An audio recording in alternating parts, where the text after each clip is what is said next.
it's a side note, but it's not, certainly it's not, I wouldn't even call this really systems oriented too much, or trauma oriented, or family of origin. It's just sort of a noticing of the conflict is deeper than you two. It has a lot to do with meanings that you're making about things that happened before you were married from your childhood. Okay, so moving on to soft starts, we found this here before class. These are the rules for softened startups. All right, you ready for this? There are 6 points. And this is found in Gottmen's 7 principles for making marriage work, which he referred to earlier. So he starts with start the conversation gently, complain, don't blame. Criticism often attacks another person or their character, using words like always and never.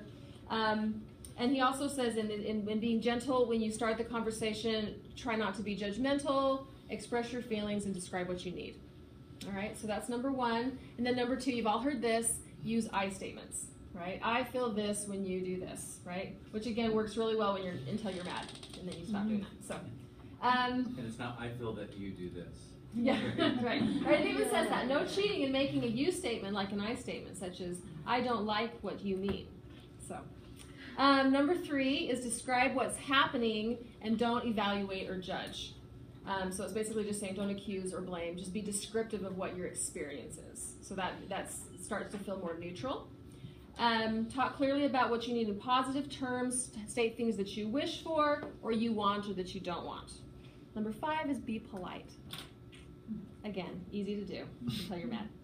I would appreciate it if you would, but without sarcasm, like, or please. And then finally, give appreciation. Focus on what they're doing right, and make sure you voice that appreciation. So once again, these are great. I just don't know how you would memorize them and do them in the moment. That's my only problem I have with that. So, yeah, accepting the. Have you guys ever started one and then you gave up on it? You're like, okay, so I'm trying to say this as gently as I can. So here you go, and then the reaction is defensive, and you're like, forget it. So here we go. Yeah. So you go back to whatever your reflexive right. tendency is. Yeah. Can't hang with Criticism or Right. whatever. We'll ride offline now. Yeah. Yep. So it's wondering, like, if you tried to do it softly one time and then it wasn't either met well or it just didn't work, like, Yeah. that's when it would, okay, so if the softer it did work, maybe the harsher one would work. Yeah. Well. Yeah. So, Yeah.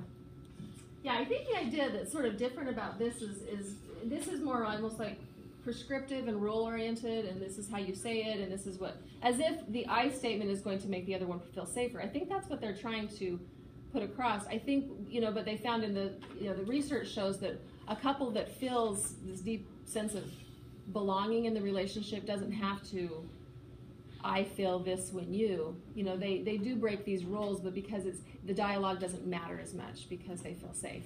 Yeah, and I think when they feel safe, they have positive sentiment override. Right, and so they're giving the other the benefit of the doubt anyways. Say I feel when you, right, because the benefit is already there. Right. Yeah. And even if they're even in struggle and they don't feel like the other is getting them per se, it doesn't take very long to overcome that because you quickly move back to this idea that he loves me and he cares about me, and therefore we're going to be okay, and then you work through it, right?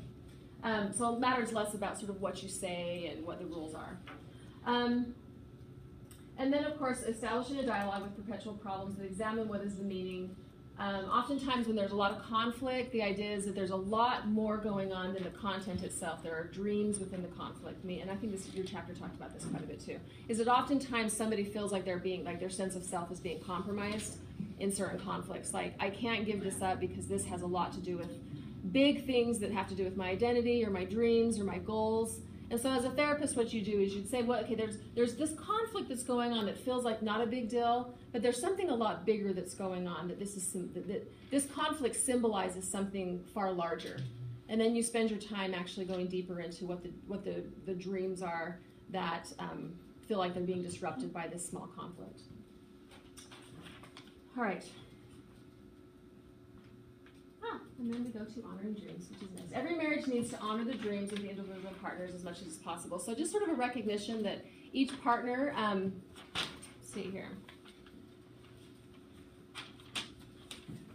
So every marriage kind of has its own sort of metaphors and narrative and sort of the thing that makes the marriage unique and special. And the idea here is that in this, the couple is creating a life together. And you want to have, you want to help the couple recognize that they have dreams, they have goals, that they're working towards. And so this is sort of a way to step out of the moment of what they're experiencing. The idea here, of course, is that they've already, you've gone from the basement to level 1, 2, 3, 4, 5, whatever, and you're up towards the top. So I guess the supposition here is the couple is pretty healthy if you're almost in the attic, right? So by this time, it'd almost be like, I would say like stage 3 of emotion-focused therapy, right, where they're actually doing fairly well. It requires you your mind to imagine a future. Right, and so they're not in like the day-to-day nitty-gritty of the conflicts, and the idea here is that the couple is getting healthier, and they're able to sort of worry less about the safety in the relationship and the smaller conflicts. They feel far more connected, and so as a therapist, what you're doing is you're helping them look at sort of the macro or the big picture and helping them build their dreams. And then finally, creating shared moments. This is what they consider the attic. So the very top of the house, this is kind of the culminating when the couple is doing quite well. This is when they create shared meaning by establishing formal and informal rituals of connection. And I think this is actually a really, really good one. I like this one a lot because it's just emphasizing to your couples that it's the small things that are the big things in a marriage, right? Like the way my husband greets me when he walks in the door is a big deal to me, right? And the way we've had a Saturday night date for almost since our oldest daughter was born.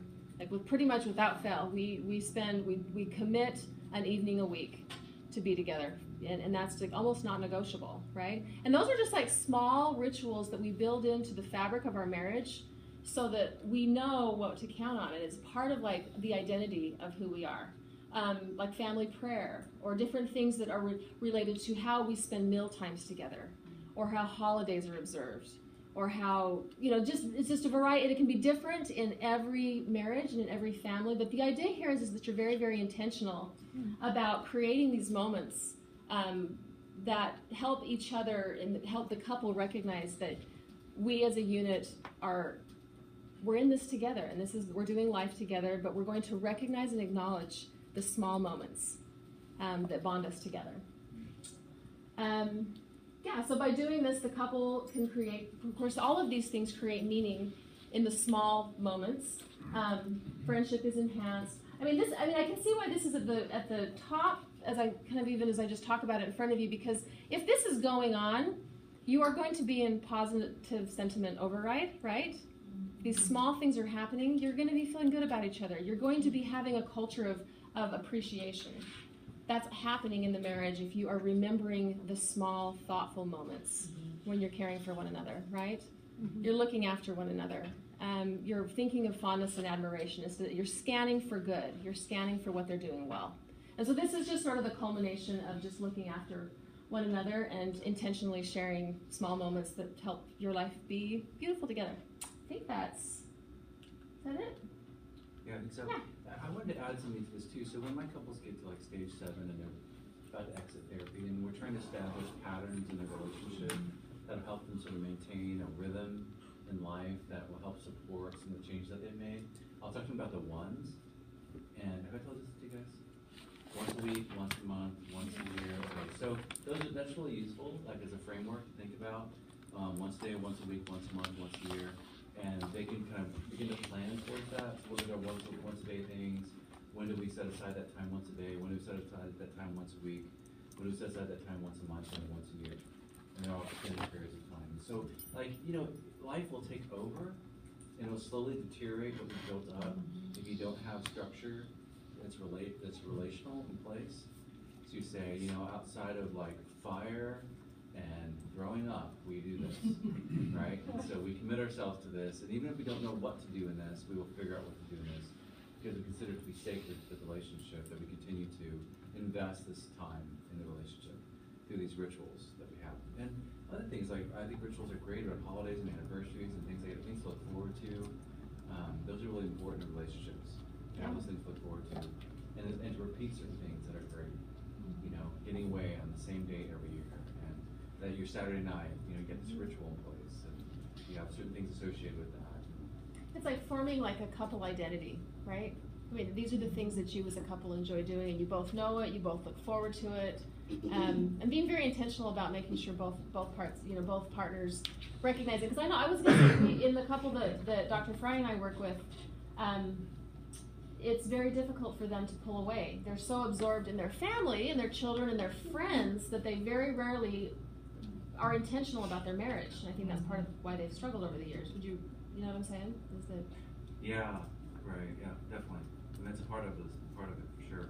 And they're not really the place to even implement something like that. Where they even want. Well, we even talked about this the ones, and they weren't even so sure they wanted to be together every day, every week, I mean, that's how distressed they are. Yeah. So the hope is you never, if you implement that from the very beginning, then the idea hopefully is that your marriage has enough strength that you never get to the point where you're in deep struggle, right? Because you're feeding it all the time and not letting it, you know, things get away from you.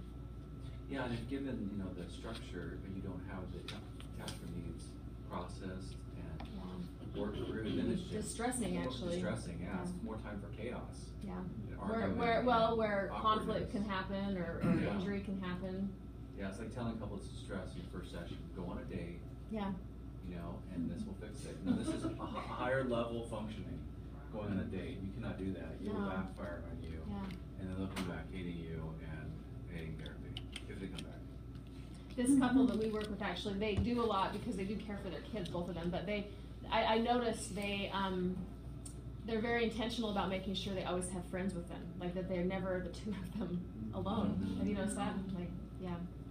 Which insulates them from each other. It's a way for them to be parents and a family without actually being intimate as a couple or a family.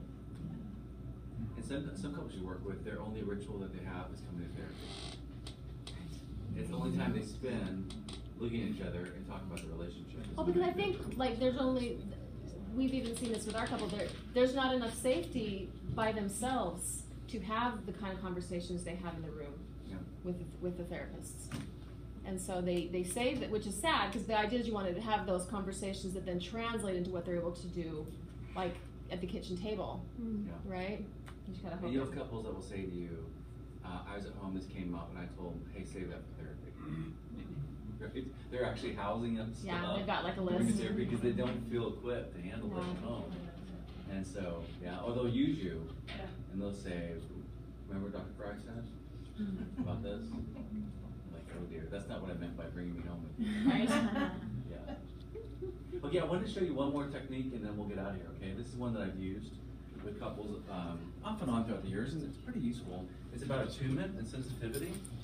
And so there's a lot that we don't pay attention to that impacts distance. When we talk about distance, as being proximity as being part of what inflames attachment response. And so we feel like a person's too distant, or then we start to feel threatened. And so basically what I do is I have couples come sit down.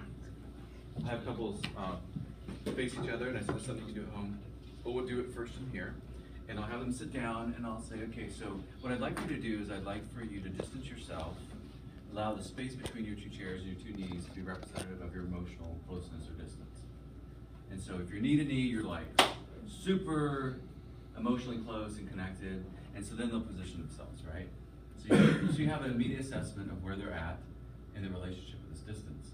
And then I'll say, okay, so I want you to go ahead and engage in a conversation that you've had at home that you've really struggled with, and just kind of talk through it. And if at any point your partner says something to you with a facial gesture or a word or whatever that pushes you further away, I want you to push your chair back according to the amount that it pushes you back emotionally. And if they say or do something that actually pulls you closer, I want you to pull your chair forward to the amount that actually draws you in.